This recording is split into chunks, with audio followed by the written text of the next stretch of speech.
Ang salita ng Diyos ay ang natatanging sapat, sigurado at walang kamaliang tuntunin sa kaalaman patungkol sa kaligtasan, pananampalataya at pagsunod.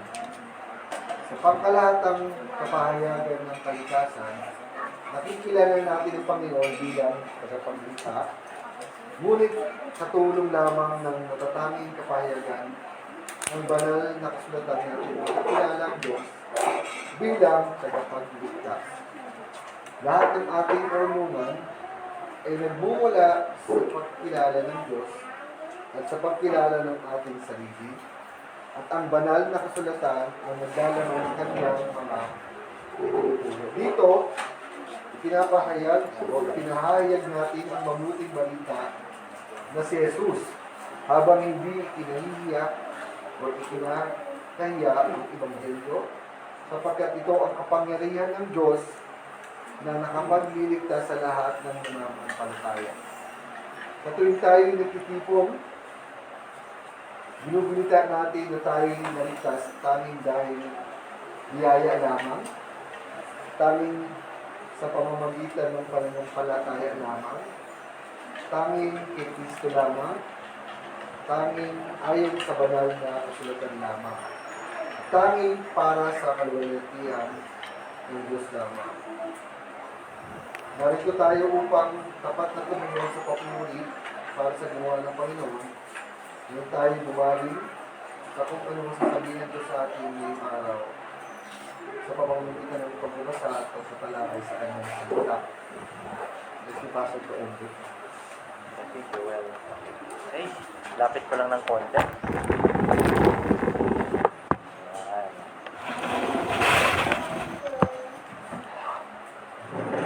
Okay, good morning po sa lahat. Morning. So, Mayo, tag-araw na talaga, no? Medyo mainit. Sige, so tutuloy natin yung word time natin sa 2 Peter and tatapusin natin yung buong chapter 2 ngayon. And following lang doon sa last week na treatment ni Edson on false teachers, doon pa rin tayo. So quick introduction lang. Ang usapan natin sa introduction ay about dogs. Marami sa ating mahilig sa dogs. Diba? And kilala nga siya as man's best friend. Very, very lovable and very popular siya na man's best friend.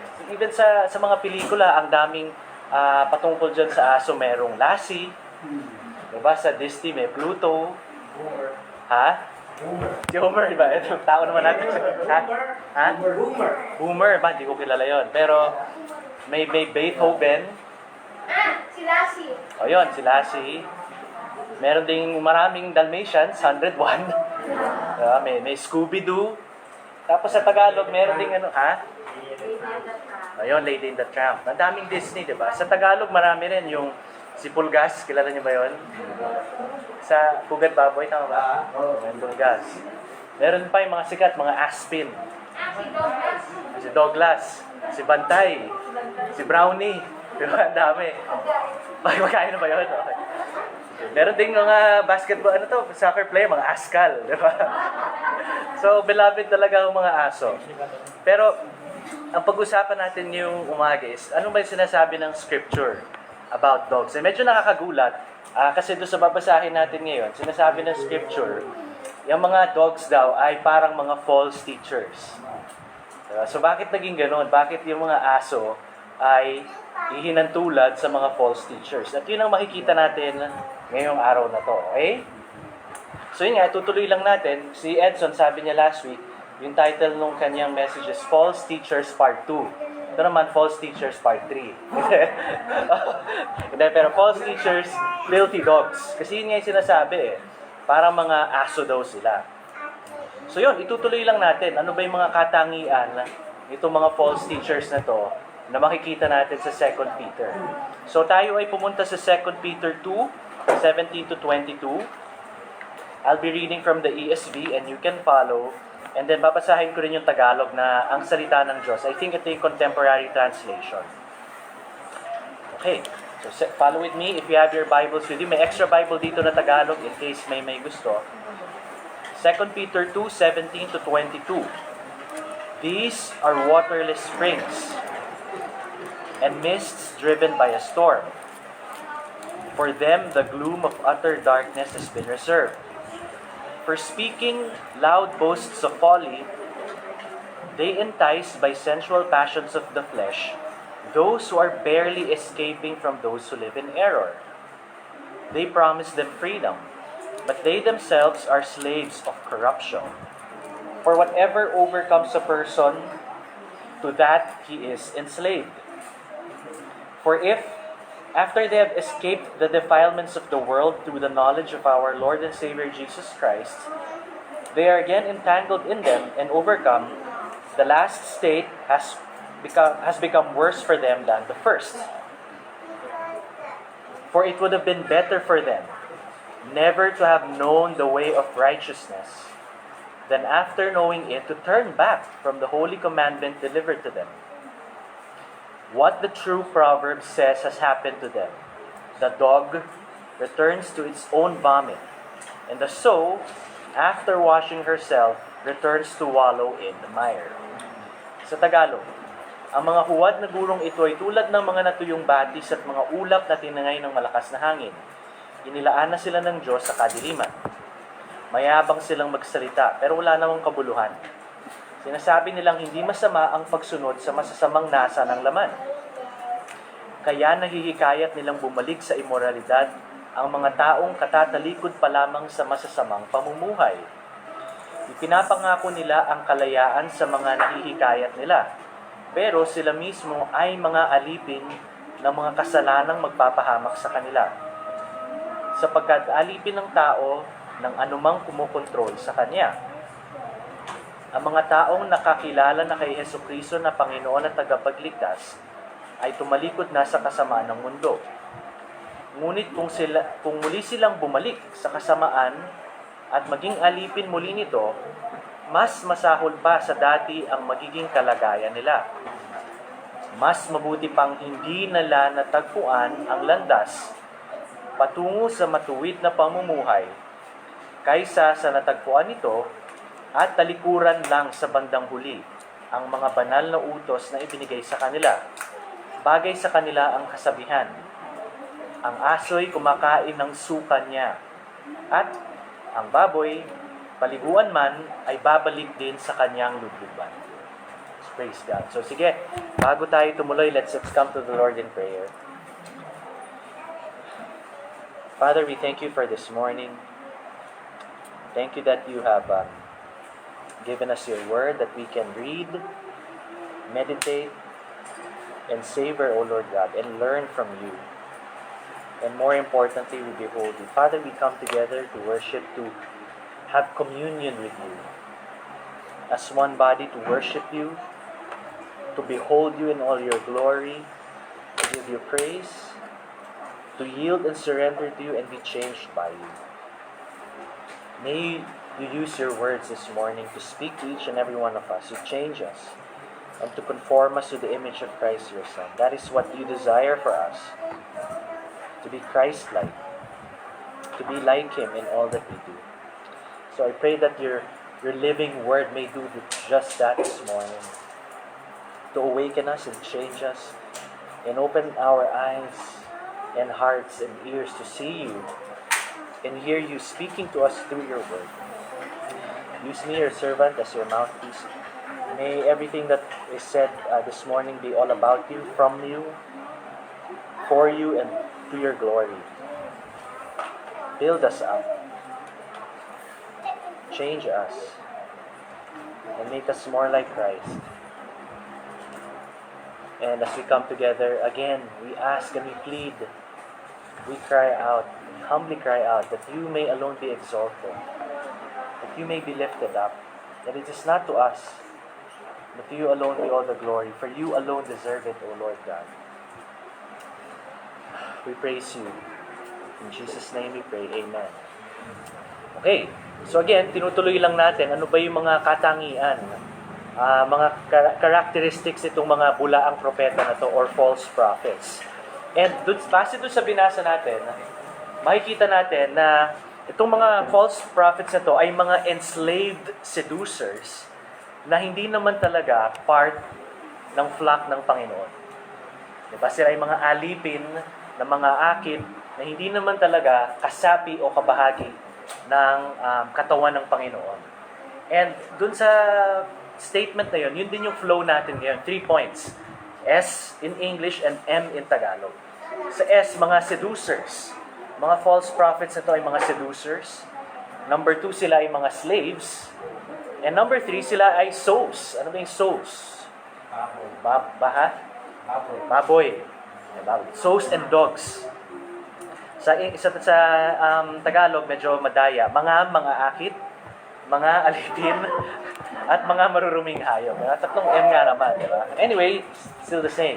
So, doon tayo sa point 1, seducers o mga akit. Saan natin may kita yon? Sabi sa verse 18, "For, speaking loud boasts of folly, they entice by sensual passions of the flesh those who are barely escaping from those who live in error." Mayabang silang magsalita, pero wala namang kabuluhan. Sinasabi nilang hindi masama ang pagsunod sa masasamang nasa ng laman. Kaya nahihikayat nilang bumalik sa immoralidad ang mga taong katatalikod pa lamang sa masasamang pamumuhay. So tingnan natin yung words na ginamit ni Pedro doon. Entice. Ang Greek nung entice or yung meaning nung entice is to bait, to catch, to beguile. Pang-akit in Tagalog. Sensual passions. Ano naman ito? Fleshly, lustful, or forbidden desires. Mga makumundong pagnanasa. Yun yung ibig sabihin ng sensual passions. Boasts. Mga immoderate, swollen, o mga pagyayabang. Mga, kumbaga, hyperbole. Exaggeration. In Tagalog, exage. In Tagalog, exage ka naman, di ba? And yung folly, devoid of truth or vanity. Meaning, walang kabuluhan. Wala talagang katuturan. So, sinasabi dito ni Pedro, ang modus daw, ang mga kaparaanan nitong false prophets ay mga pang-aakit o mga nakakalinlang na exaggeration. Ito yung mga sinasabi nila. At ang ginagamit nilang patakam ay mga forbidden and vain desires. Mga makamundong mga pagnanasa. Para mailinlang or mahatak, madala sa trap or ma-entrap itong mga taong ito away from godliness and holiness in Christ. So ang style o ang tactic nitong mga false prophets ay they appeal to the sinful nature in all of men or to the old flesh in the believers. Yun yung tina-target nila. Yung mga fleshly desires. And how do they do that? Yun nga, medyo crafty daw sila. They're craftily arranged words and promises. They deceive people into immoral lifestyles in the name of godliness. So, di ba? Medyo magaling. Medyo kakaiba yung tactic nila in the name of Christ-likeness or in following the Lord. Ang talagang ginagawa nila, inaakit nila yung mga tao sa mga makakumundong pagnanasa. Okay? So, paano nila ginagawa yun? Parang mga false advertising. Di ba? Marami naman sa atin dito na biktima na, or kundi man na biktima, nakabalita na ng false advertising or faulty advertising. Ang pinapromise nila, lahat ng benefits or maraming benefits. Pero in the end, it's really costly and ineffective. Anong example nito? Naalala ko nung 2016. I don't know if nabasa nyo to or familiar ka nito. Noong 2016, yung company na Volkswagen, medyo malaki ito. It's a German company, Volkswagen. Sila yung may gawa ng Beetle. Na-involved sila sa diesel scandal. So, noong 2016, parang sa America ito, sa North America, dinadaya nila yung diesel emission testing ng mga sasakyan nila. Basta may ginagawa sila, pinapatay nila yung parang emission by computer nung makina tuwing tinetest. So, dun sa test, ang baba ng diesel rating. Pero once after ng testing, meron silang isi-switch on dun sa computer box para gumana ulit yung makina. So in short, yung normal na pagtakbo ng makina, ang taas pala ng diesel content. Pero doon sa testing, may dinadaya sila para pumasa at minamarket nilang clean diesel. So, dahil doon sa clean diesel nito, nakabenta sila ng mga 500 plus thousand cars.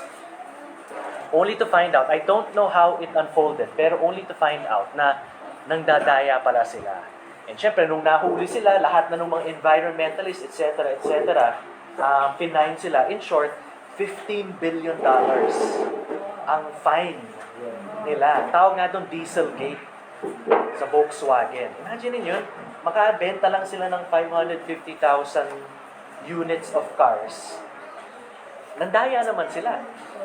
Dinaya nila proseso. Nahuli rin sila. Eventually, $15 billion. Imagine mo yung lugi. Magkano lang yung 550,000 cars?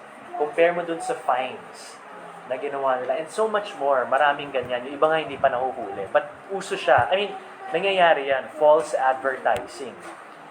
And ganun din yung modus nitong mga false teachers na to. Kunwari, clean diesel. Kunwari, clean living. Pero in the end, it's immorality. And yung cost nito, mabagsik. Lalo na for these spiritual teachers, false prophets. Kasi yung cost is spiritual and eternal. Hindi lang $15 billion. Much, much more. Okay? So yun yung style nitong mga false teachers na to or mga seducers na to. Kaya, ang application natin is to be aware. It's to be aware. If it's too good to be true, it must be false. Diba? Sa finance nga, I work sa banko. Tawag dito, cardinal rule. Higher risk, higher return. So pag may lalapit sa iyo, invest mo sa akin yan, double your money in 2 weeks, medyo magtuda na kayo doon. Saan nangyayari yun? Or double your money in 1 year? Imposible yun. And more often than not, Ponzi scam yan. Diba? Yung Ponzi scam, ano nangyayari doon? Yung binabayad doon sa iyo, pinambabayad lang niya yun sa iba. Umiikot lang yung pera. Pero in the end, wala talagang kumikita doon. Ginagamit lang yung new investors to pay off the old. If it's too good to be true, it must be false or there's something going on. And ang pinakakakaiba lang talaga is the gospel. Because yung gospel, the benefit of us is too good to be true. Makasalanan tayo pero heaven. Heaven. Righteousness. Peace with God. Pero hindi siya libre. May cost kasi talaga siya. At ang maganda dito, ang cost na nagbayad talaga ay hindi tayo. Sino nagbayad? Ang Panginoong Jesucristo. Diba? Siya yung nagbayad sa cross. Kaya, yung gospel, hindi siya talaga in one sense, it's too good to be true. But in reality, meron namang nagbayad talaga. And it's none other than Jesus Christ. Yun yung kinaibahan doon. Sa false teaching, yung mga benefits, yung mga benepisyo, parang napakaganda. Pero sa totoo lang, ikaw ang magbabayad sa dulo. Pero sa Ebanghelyo, talagang maganda ang benepisyo. Pero ang nagbayad ay ang Panginoong Jesucristo. Okay? And ang isang application pa dito is to look to Jesus who alone spoke truthfully. Siya lang ang nagsalita ng puro katotohanan. Sabi nga sa John 7:6, sabi ng mga Pharisees and those who the crowd, sabi, no one ever spoke like this man.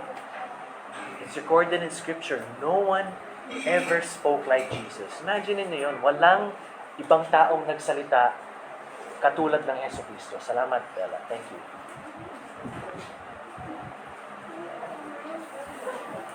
No one ever spoke like this man. And sabi ni Simon Peter sa John 6, Pedro mismo, sabi niya sa John 6:68, Lord, to whom shall we go? You have the words of eternal life. This is not marketing. Diba? This is good news. What Jesus gives to us is not advertising whether true or false. It is good news. Reliable, trustworthy good news. No one ever spoke like this man. That is the gospel. This is what we have. And ang isa pang makikita natin dito, ang wina-warning sa atin ni Pedro ay mga malicious and deceitful false teachers. Sabi nga ni Edson last week, yung binasa niya, These are accursed children, enticing unsteady souls maliciously. Gusto ko lang i-point out na iba itong mga false teachers na ito from genuine believers who in good faith hindi pa siya well-versed in Scripture. Hindi pa sila ganun kasanay, yet sincerely seeking the Lord. Parang si Apollos, yung pinoint out ni Therese last week, di ba? Si Apollos was sharing and preaching, pero kulang pa or hilaw pa, hindi pa hinog. So nilapitan siya ni Priscilla and Aquila at tinuruan siya ng deeper way or clearer way. And sometimes meron din ganung believers. Hindi naman yun false teachers. Talagang sila, young in the faith, milk pa lang, sincerely needing meat. Pero iba yung false teachers. Ito, malicious talaga to. Hindi sila in good faith. In bad faith sila. They seek to entice. Parang yung mga false advertisers, alam nilang ginagawa nila mali. Talagang nangdadaya sila. Iba naman ito dun sa genuinely hindi pa sure and zealous pero wala pang knowledge. I just want to make that distinction. And isa pang nakikita natin dito, yung false teachers na to target the newer and relatively unstable among the flock. Diba sabi doon, they entice by sensual passions of the flesh those who are barely escaping from those who live in error. Mga kakaligtas or hindi man kakaligtas, mga kakaalam pa lang sa katotohanan. Ito yung mga tina-target ng false teacher. Siyempre, unstable pa eh. Bago pa lang. So, ang tina-target nito yung mga nasa gilid ng flock. Mga outliers, mga nasa tagiliran. Kumbaga nasa nasa gilid ng bakod, yung mga ganun lang. So what's another application here? Now we should be in the thick of the fold. Sumama tayo sa body, sa fellowship. If we are in the midst of the fellowship, we are protected or we are with the strong. Sama tayo sa protection. Di ba? Parang yung sinasabi ni Chad before, if nakapanood kayo sa National Geographic, di ba yung tactic ng mga ibang lions? Yung iba sneak attack, nagtatago dun sa mga, nagka-camouflage dun sa mga umiinom sa batis. Yung iba naman, hinahanap yung mga astray or yung mga naliligaw sa flock, mga nag-iisa. Yun ang tina-target kasi nag-iisa. O nga naman, mas madaling hulihin. Kasi walang ibang poprotekte eh. Walang mas nakakatanda or walang mas malakas na tumitingin. Normally, yung mga bata ito or yung mga bagong silang pa lang, yun yung tina-target, di ba? Yung mga big cats. O isa ganun din, spiritually speaking. Yung false teachers, they single out those who are astray o yung mga pasaway or yung mga pilit na ayaw sumama. Ayaw sumama sa buhay ng fellowship. Ayaw sumama sa rhythms of the body, life of the body. Okay? Okay. Ang isa pang makikita natin dito, doon sa verse na binasa natin, sabi ni Pedro, there is such a thing as those who live in error. Those who live in error. Anong ibig sabihin nito? Na meron palang pamumuhay na mali. Kasi there are those who live in error eh. Meron palang pamararaan ng pamumuhay na mali. And knowing that the Bible says that there is such a thing should cause us to be sober and shudder and be aware talaga that there is such a thing there is such a thing called an erroneous way of life. And bakit nga ba ganun? Because we live in a fallen world. All is not well. Diba? In Adam, the whole earth is groaning. The earth is not right. It is not as it should be. That's why there is a way of living that is faulty. And makikita rin natin yun sa Proverbs. Proverbs 14:12 says, there is a way that seems right to a man. Kala niya tama. But in the end, its way is death. Romans 6:20-21 says, for when you were slaves to sin, you were free in regard to righteousness. But what fruit were you getting at that time from the things of which you are now ashamed? For the end of those things is death. So may ganung pamumuhay na ang kahihitnatnan ay kamatayan. Sabi rin ni Peter, doon sa 1 Peter, sa book na tinakal natin a few months ago, having escaped the corruption that is in the world because of sinful desire. So ano ba Tagalog ng corruption? Ng corruption? Corruption? Katiwalian. May kamalian at katiwalian talaga sa mundo. At dapat aware tayo dyan. And again, Peter reminds us na ganyan talaga ang mundo. And di ba, alam natin yan that the world declares so many things about how to live life which are against Scripture. Hindi na ayon sa Scripture, sa tinuturo ng Panginoon. And ang daming, bukod sa sinabi ni Edson last week, yung expressive individualism, marami pang ibang tinuturo ang mundo. Ika nga ni Frank Sinatra. Ito si Frank Sinatra. Mga kapanahon na ni Kuya Sol. Pero si Frank Sinatra, di ba? Sabi niya, the big lesson in life, baby, is never to be scared of anyone or anything. Kumbaga yun ang life principle ni Frank Sinatra. Si Dalai Lama, ang pangunahing pinuno hindi Hinduism Tibetan way of life. I forget. Mamaya sabihin ko. Pero ang sinasabi niya, the purpose of our lives is to be happy. Okay? Some truth to it. But radically different ang sinasabi ng Scripture, which I will share later.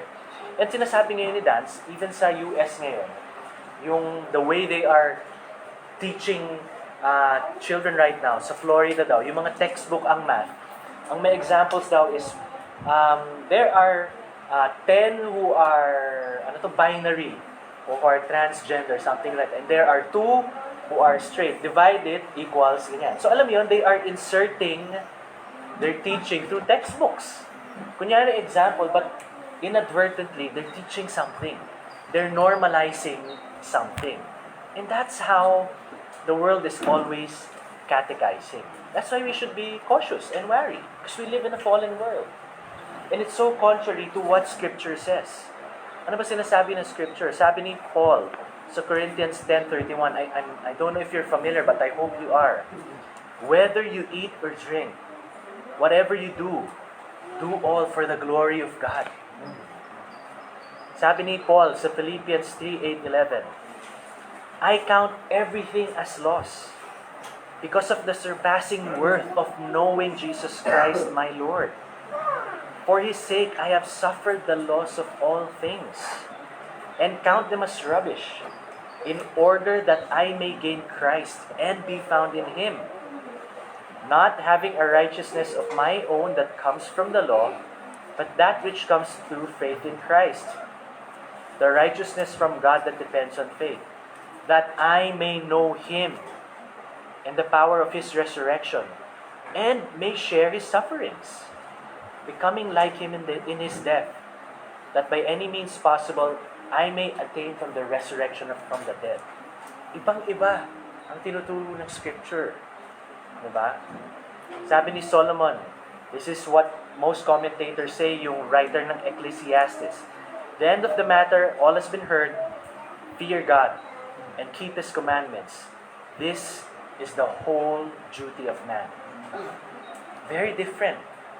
From baby, don't be afraid of anyone. Or the purpose of life is to be happy. Very counterculture and radical and Christ-centric ang sinasabing way of life ng Scripture. And another application is to be wary of catechism or teaching. It is happening all around us. Whether we like it or not, the world is teaching. It is teaching. In music, in media, in the books that they publicize, they are teaching. And we should be wary of rhetoric. Ano ba yung rhetoric? Pag sinabing rhetoric, ang sabi sa dictionary, ang rhetoric is the art of effective or persuasive speaking or writing, especially the use of figures of speech and other compositional techniques. Magandang pananalita, diba? Very charismatic speaking and teaching. Be wary tayo because rhetoric is powerful. Ika nga nung philosopher na si Plato. This was several hundreds of years ago. Kung kaya nabuhay si Plato, if I'm not mistaken, near or at the time of Christ. A little maybe before or a little after. But that's about, give or take, 2,000 years ago. Sabi niya, rhetoric is the art of ruling the minds of men. Ruling the minds of men. Prime Minister Boris Johnson ng UK, sabi niya, Hitler showed that evil could be done by the art of rhetoric. Very powerful. And yun ang sinasabi ni Peter, some people who know this power and persuasion of rhetoric are infiltrating the church and using this for sinister purposes. Diba? Yun yung ginagamit nila to sway men in the name of godliness to follow immoral lifestyle or immoral living. That is why we should be wary. Hindi lang puro negative ang application natin na puro iwas, or ingat. Di lang yun. But, ang positive is, again, to know the one who speaks the words of life. Diba? Sa nakita nga natin, walang yun, kundi ang Panginoon Jesucristo. And sinabi nga sa John, this is Jesus speaking, For I have not spoken on my own authority, but the Father who sent me has himself given me a commandment, what to say and what to speak. And I know that His commandment is eternal life. So yun, diba? Yun na makikita natin sa scriptures. At yun ang sinasabi sa atin ng Panginoong Jesucristo. It's all about eternal life. Totoong buhay. Buhay na walang hanggan. Kaya yun ang alamin natin. At pagtuunan natin ang atensyon at pansin. Okay? At isa pang application for us, ministers of the Word, and for those among us who teach it sa bahay, mga nanay na nagtuturo sa mga anak, mga ama na nagtuturo sa mga anak nila, o sa mga nagsa-small group, or anything, we should be clear with how we teach the Word. Ang ganda nung quote ni John Piper. Sabi ni John Piper, let your teaching be so powerful in clarifying the greatness and the beauty of the worth of God's truth, that your people will smell error before it infects their lives. The shape of error is always changing. Magaling, di ba? Magaling siya magtago, mautak, di ba? Yun ang mga kalaban Iba-iba ng taktiko. Iba-iba ng kulay o ng pananamit. You can't preach enough negative sermons to stay ahead of it. You cannot.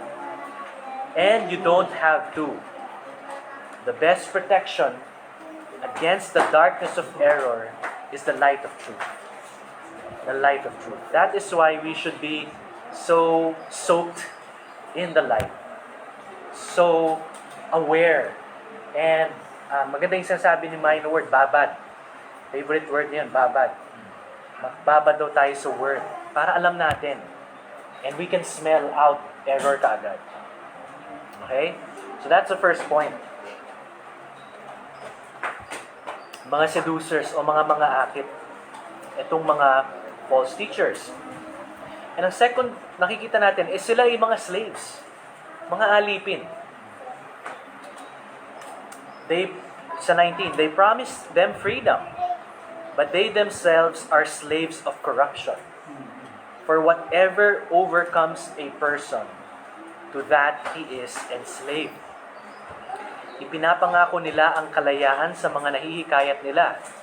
Pero sila mismo ay mga alipin sa kasalanang magpapahamak sa kanila, sapagkat alipin ang mga tao sa anumang kumokontrol sa kanya. Matitindi itong mga salitang ito. Medyo mabigat at malaman. Itong mga false teachers na ito, nangangako sila ng ano ba Tagalog ng freedom? Nakalimutan. Kalayaan yun. Nangangako ng kalayaan, pero sila mismo ay mga alipin. And in their case, they are slaves to sensuality and are in bondage to them. Paano ito nasabi ni Pedro? Ito yung sinasabi ni Edson last week. Sa outcome ng buhay nila, sa resulta ng buhay nila, nasasabi ni Pedro na sila ay mga alipin sa mga ng laman, sa mga pagnanasa ng laman. Sabi dun sa binasa ni Edson last week, sa the earlier verses, their deceptions, their eyes full of adultery, insatiability for sin, Hearts trained in greed. Imagine mo yun? Hearts trained in greed. Mga pusong sanay. Or na nag-ensayado sa kasakiman. Nagpa-practice ng kasakiman. Hearts trained for greed testify to their enslavement and imprisonment to it. At hindi lang si Pedro may sabi nun, pati si Jesus mismo at si Paul, sinasabi yon. Sabi sa John 8:34, Jesus answered them, "Truly, truly, I say to you, everyone who practices sin is a slave to sin." Romans 6:16, "Do you not know that if you present yourselves to anyone as obedient slaves, you are slaves to the one whom you obey, either of sin, which leads to death, or of obedience, which leads to righteousness." Titus 3:3, "For we ourselves were once foolish, disobedient, led astray, slaves to various passions and pleasures, passing our days in malice and envy, hated by others, and hating one another." Masasabi ni Pedro, itong mga false prophets ito, hindi talaga sila nangangaral ng kalayaan, kundi sila mismo ay mga alipin, naghahanap ng iba pang mga maisasama sa pagkaalipin. Ito ang kanilang ginagawa. So bakit nga ba natin papakinggan itong mga to? Bakit mo nga bibigyan ng hearing or bibigyan ng chance makausap sila sa buhay mo? Kung ang tinuturo naman nila ay Tagalog ng imprisonment, kabilangguan. Yun lang naman ang tinuturo nila. Kabilangguan. Imagine niyo to. Halimbawa, ikaw ay nakakulong. Tagal ka nang nakakulong. Ang hirap doon sa kulungan. Gusto mo nang makalaya. Tapos by an act of kindness, may nagpalaya sa'yo. Wow! Nakalaya ka na. Pero, biglang may lalapit sa'yo, anong ba? Ang saya doon sa kulungan. Balik tayo doon. Masarap ang pagkain doon. Libre pa, di ba? Ang sarap ng kulong. Ang ganda-ganda ng bakal doon, ng rehas, yung tigas, di ba? Ang ganda nga ng CR doon, ni Botas. And pagpakinggan mo, pag bumalik ka doon, ganun ang nangyayari. Ganun ang nangyayari if you listen to these false teachers and pinapabalik ka sa kasalanan. Para kang isang nakalaya na gustong bumalik sa kulungan. Di ba? But exactly that is what they are doing. That is what they are doing. Succumbing to them. And ang masakla pa dito, parang ano nangyayari dito, if you yield to them, para tayong mga ano yung tawag doon, mga baboy na pinapataba para sa katay. Di ba? Ganun na nangyayari. Nagpapakasasa kayo tayo sa mga masasamang nasa. Pero in the end, katay at kamatayan ang kahinatnan yan. Ganun na nangyayari if we listen to false teaching that is about licentiousness or sinful living. And ang isang application dito is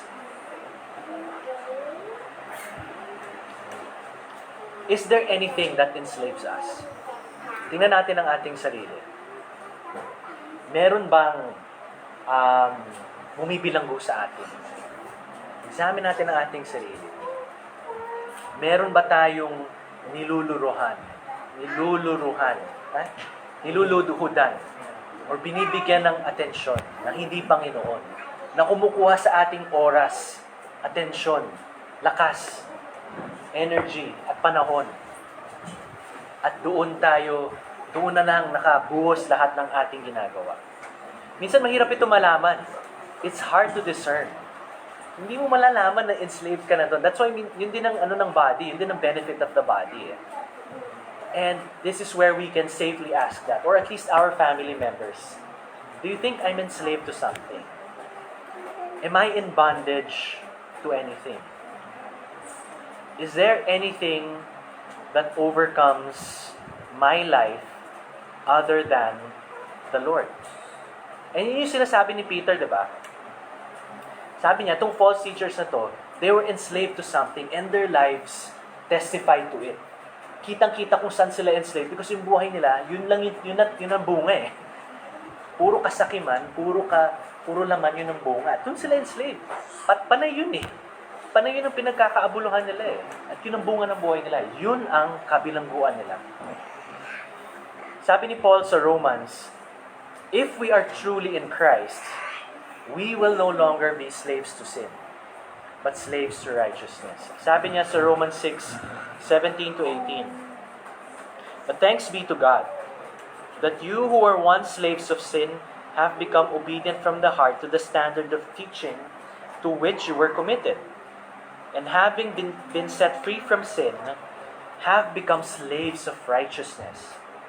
Now that you have been set free from sin and become slaves of God, the fruit that you get leads to sanctification, and its end, eternal life. So, sinasabi ni Pablo, if ikaw ay alipin ng Panginoon, or isang alipin ng katuwiran sa Panginoon, ang bunga ng iyong buhay ay sanctification, or pagiging holy. Yun. Ganda yung sinabi ni Chris. Pagiging banal. Nagiging mas banal ka pa. Nagiging mas holy ka pa. Yun daw ang bunga ng isang taong alipin ng Panginoon. Yun ang bunga ng buhay mo. Yun ang kapanahunan. Yun ang, kumbaga, yun ang tema ng buhay mo. Holiness. Yun ang nakakikitaan sa buhay mo. Para masabing alipin ka nga ng Panginoon. Kabanalan. Kabutihan. Pagmamahal sa Panginoon at sa kapwa. Yan ang dapat makita. Ngayon ang tanong, yun ba ang nakikita sa buhay natin? Pakitanong ang iyong katabi. Chad, ibang nakikita ko, Chad. Dahil lang. Pero yun ba ang nakikita sa buhay natin? Kabanalan ba? Kabutihan? O iba? Hindi naman ibig sabihin, like yung pinag-uusapan natin, na wala na tayong struggle sa sin. I want to read 1 John 1:18 to 10. Basta nasa 1 John ito. You can quote me on this. Na-jumble lang yung number. And ito yung binabanggit ni Edson at Kuya Sol last week. If we say we have no sin, we deceive ourselves.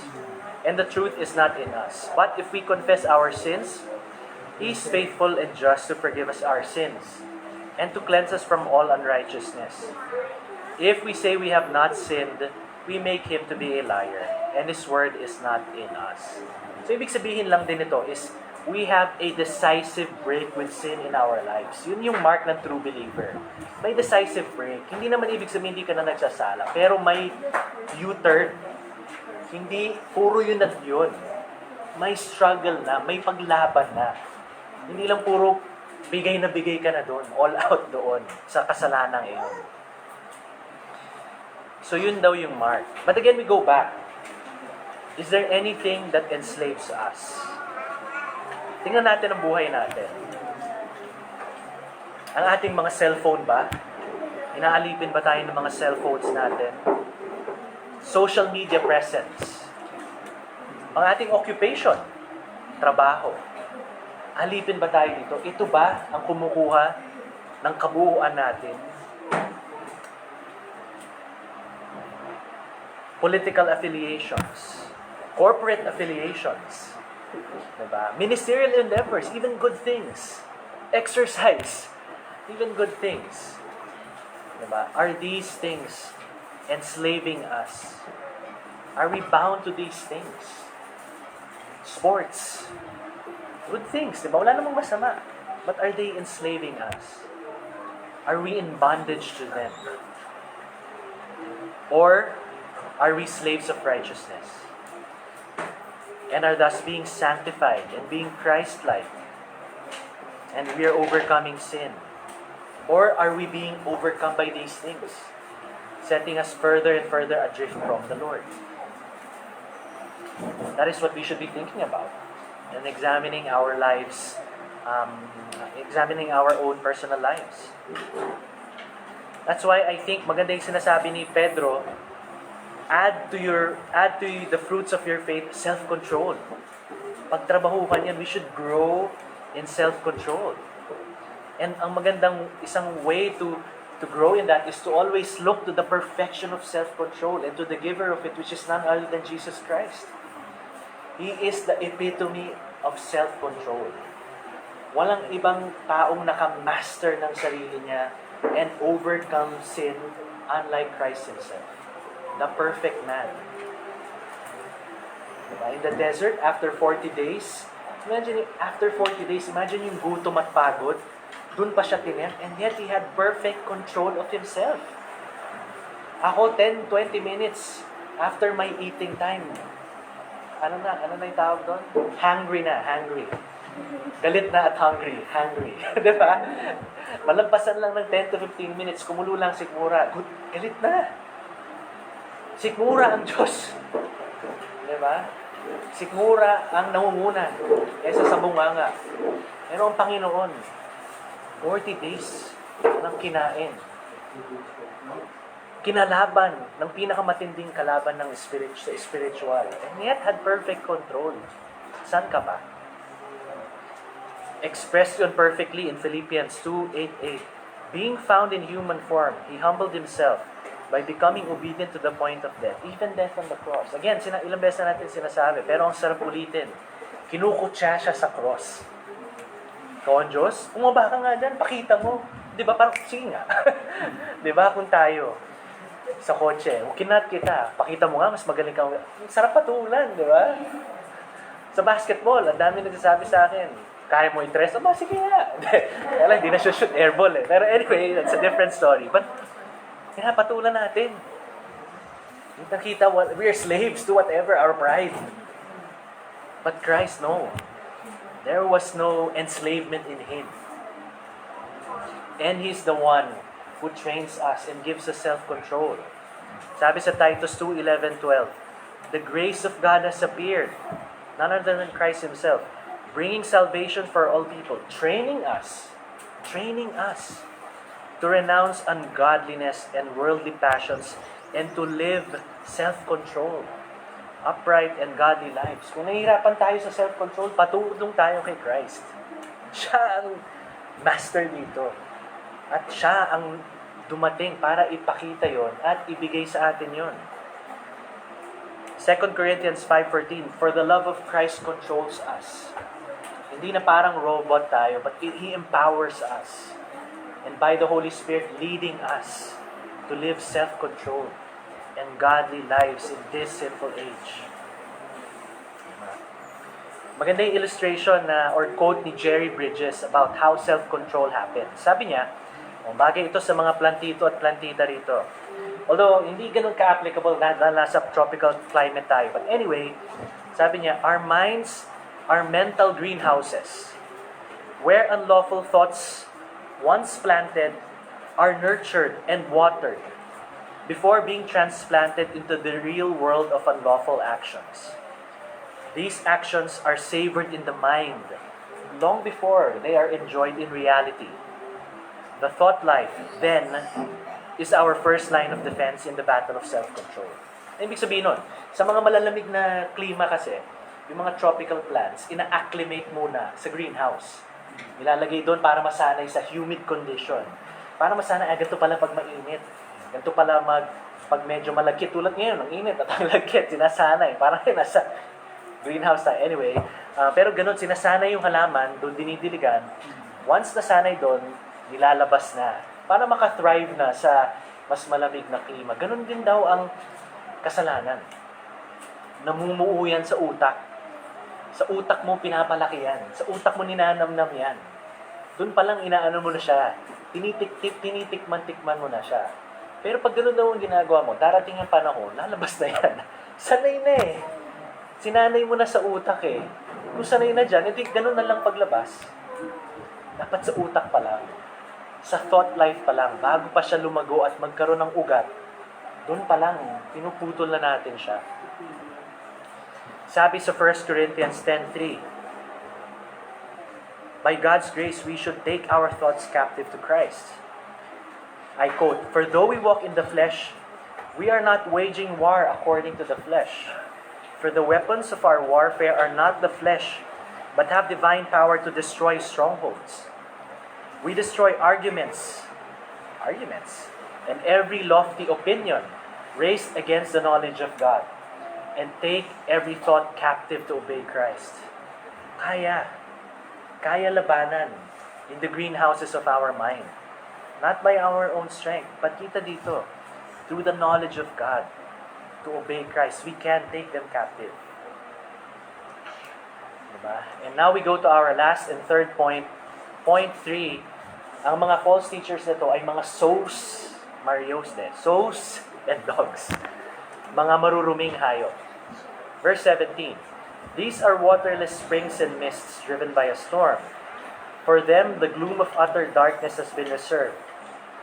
For if, after they have escaped the defilements of the world through the knowledge of our Lord and Savior Jesus Christ, they are again entangled in them and overcome, the last state has become worse for them than the first. For it would have been better for them never to have known the way of righteousness, than after knowing it to turn back from the holy commandment delivered to them. What the true proverb says has happened to them. The dog returns to its own vomit, and the sow, after washing herself, returns to wallow in the mire.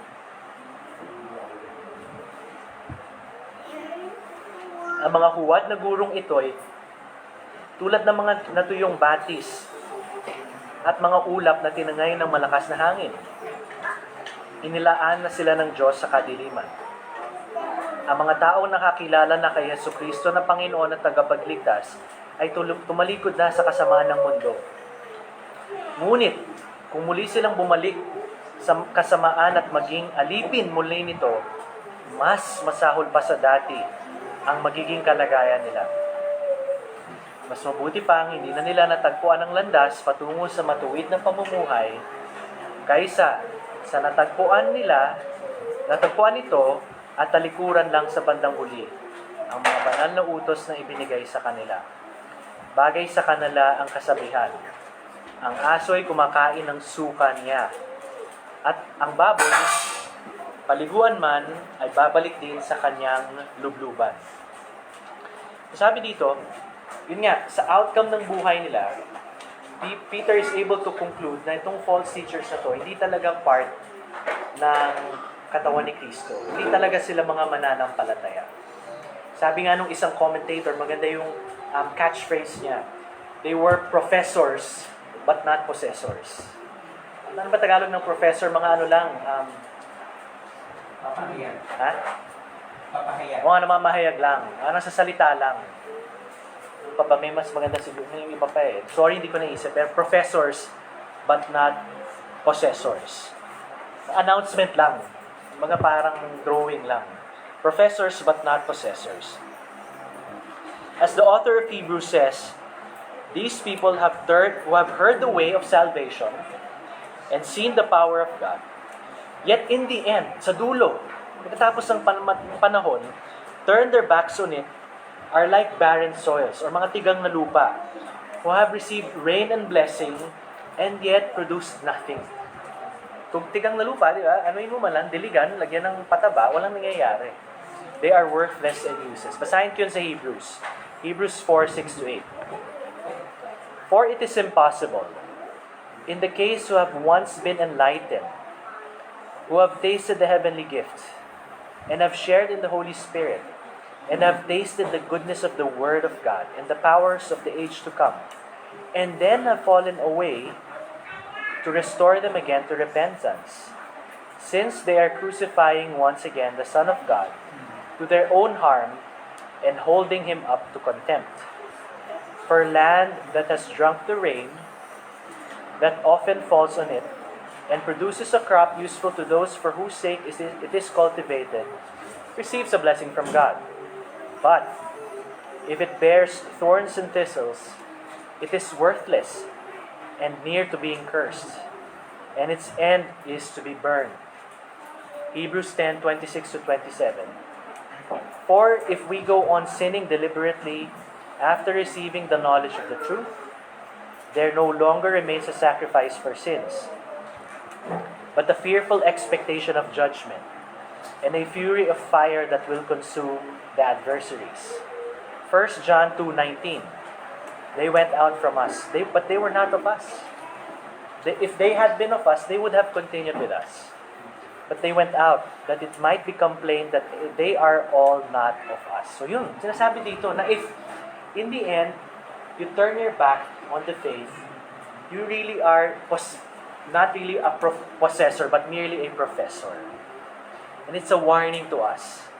It's a warning to us. Sabi nga ng isang commentator, si Barclay, it is a dreadful warning that a man can make himself such that in the end, the tentacles of sin are inextricably around him, and virtue for him has lost its beauty.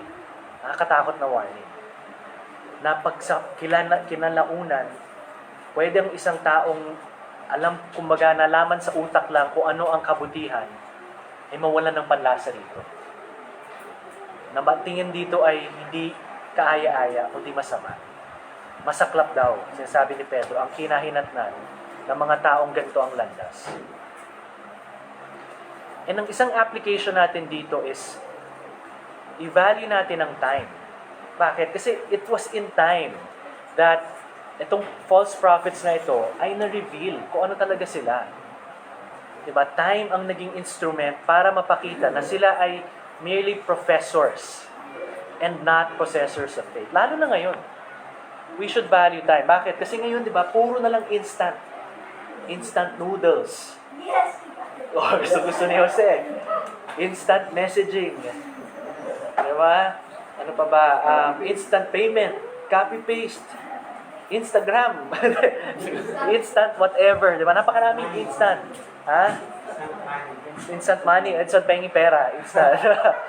Puro na lang instant. Hindi naman masama. But, ang sasabi lang natin is, sa isang banda, nakita natin yung importansya ng time.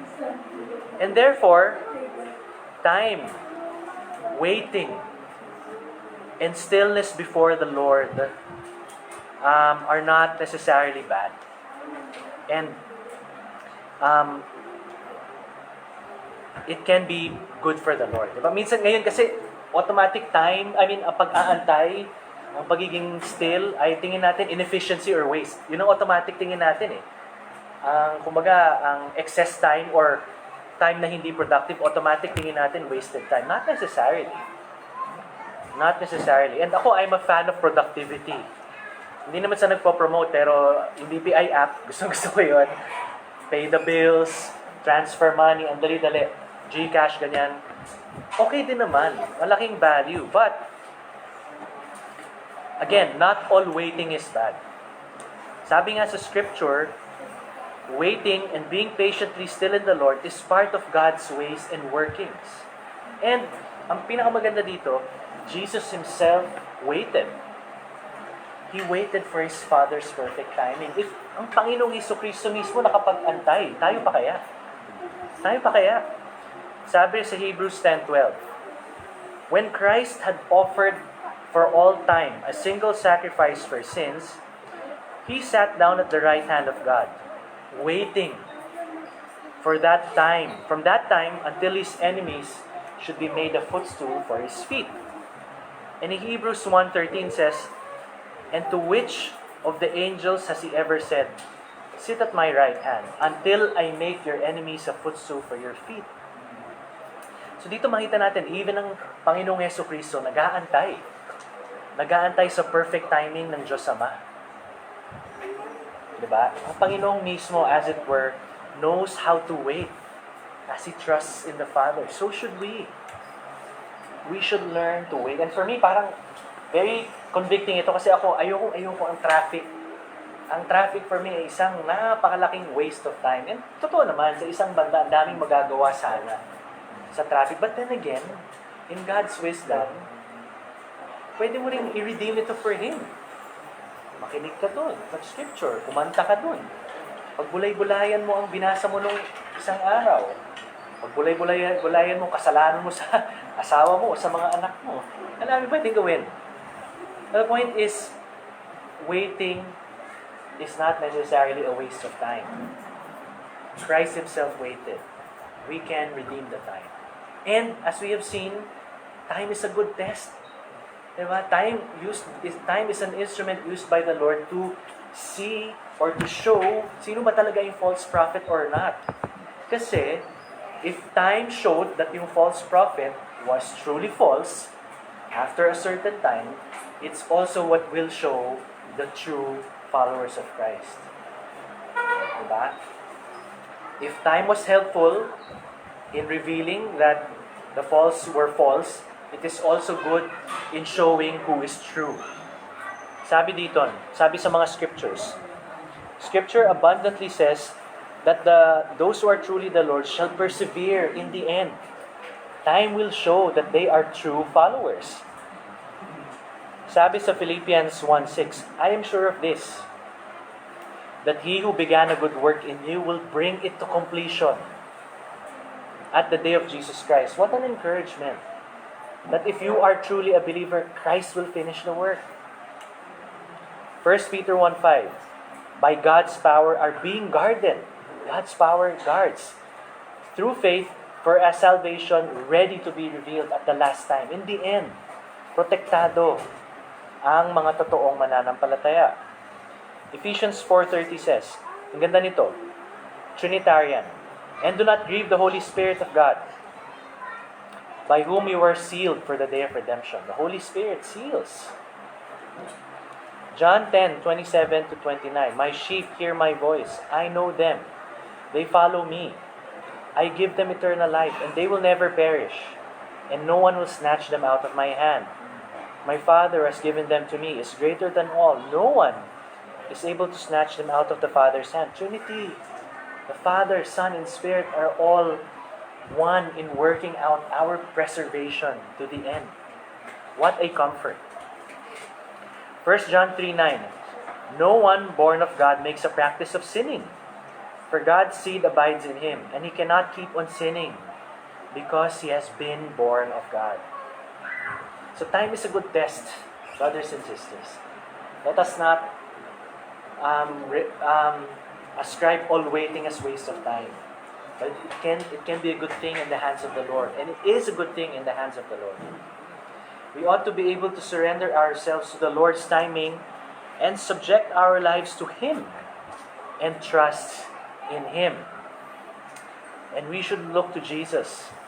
Sabi nga sa Hebrews, He's the founder and perfecter of our faith, who for the joy that was set before Him endured the cross, despising the shame, and is seated at the right hand of the throne of God. Consider Him who endured from sinners such hostility against Himself, so that you may not grow weary or faint-hearted. In your struggle against sin, you have not yet resisted to the point of shedding blood. Imagine niyo yung pag-persevere ni Kristo hanggang sa magpawisan siya ng dugo. Ako, pag pinapawisan at nababasa na yung damit ko, ayoko na. Alis na tayo dito. Ayoko ng pagtiyagaan. Yan ang Panginoong Jesucristo. Nagtiyaga hanggat dugo ang dumanak. Grabe ang kanyang perseverance. And this is our last point. Another year, we can see, and again, babalik tayo sa introduction natin, is itong false prophets na to, sorry sa mga mahilig sa aso dito tulad ni Edson, itong mga false prophets na to ay mga dogs or mga aso. Dogs and swine returning to their field. To be fair, bakit nga ba ganun ang tingin sa kanila? Ang Jewish culture kasi, they regarded dogs as violent and unclean. Diba? Remember dun sa kay Jezebel, the dogs licked the blood of Jezebel. Medyo masama ang connotation and sa Jewish culture. And at that time, hindi domesticated ang dogs. Talagang sila yung mga pag-alagala at nagmamaano ng mga scraps. Parang mga panbay pag-alagala ding mga tao rin. Anyway, pag-alagala sila, naglilinis ng bakuran. Kinakain yung mga dumi. So they were unclean in Jewish culture, and even yung pigs. Diba? Kaya nga they were not being eaten. Ulam natin mamaya, barbecue, but that's a different story. Anyway. Asusena, biro lang. So, but again, yon. So, ang sinasabi nga ni Pedro, ano yun? Yung maganda yung sabihan. Ang aso ay kumakain ng suka niya, at ang baboy, paliguan man, ay babalik din sa kanyang lubluban. Ang ganda nung analogy. Because ang sinasabi dito, yung false prophet, parang itong mga aso at baboy. Yung aso, isinuka na yung karumihan. Di ba kaya ka nagsusuka? Si Rosel nasusuka ngayon. May marumi sa sikmura. Yun yung katawan. Isinusuka. Sino ba ditong hindi pa nasusuka? Sino dito? Joel, di pa? Ang galing ha? Ha? Pero di ba, parang imposibleng may taong hindi pa nasuka. Kasi at one point in your life, nakakain ka na ng marumi. And, di ba, who loves the process? Ang asim na, kasuka-suka, yung proseso ng pagsuka.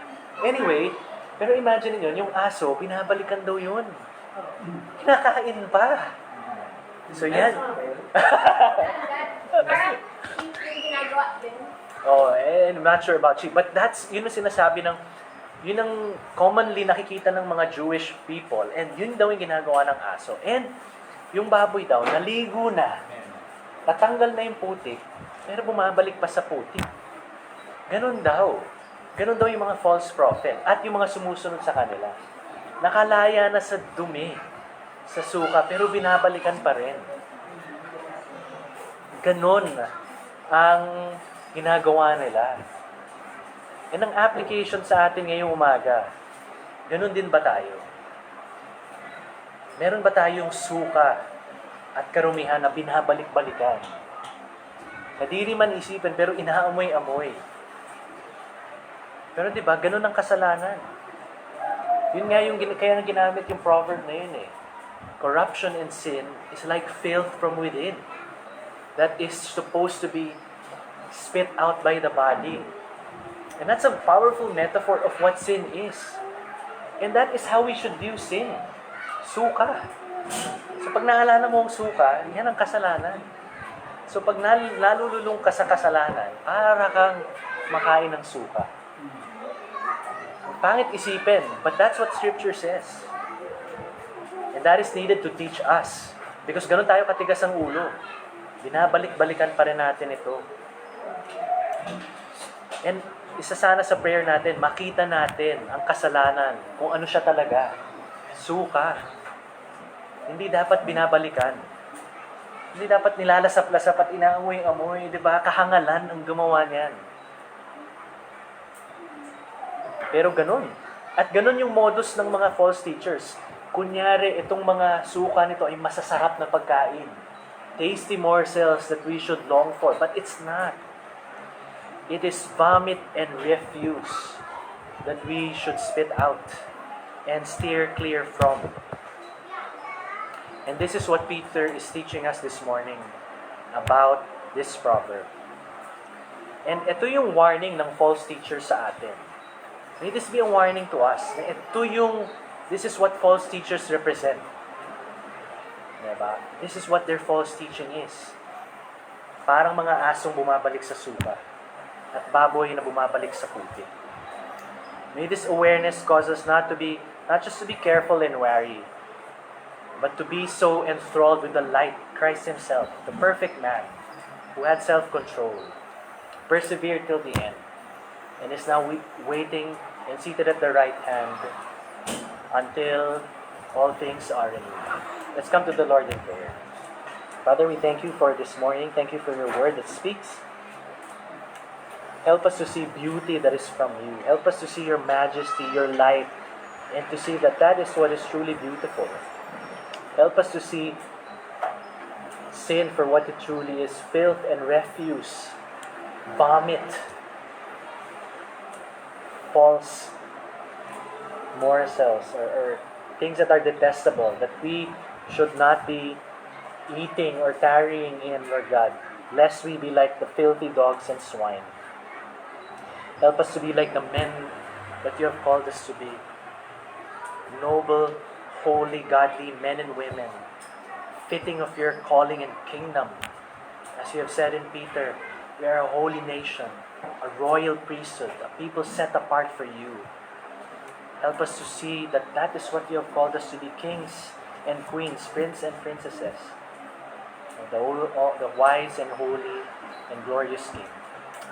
And it's in Christ's name we pray. Amen. Okay, so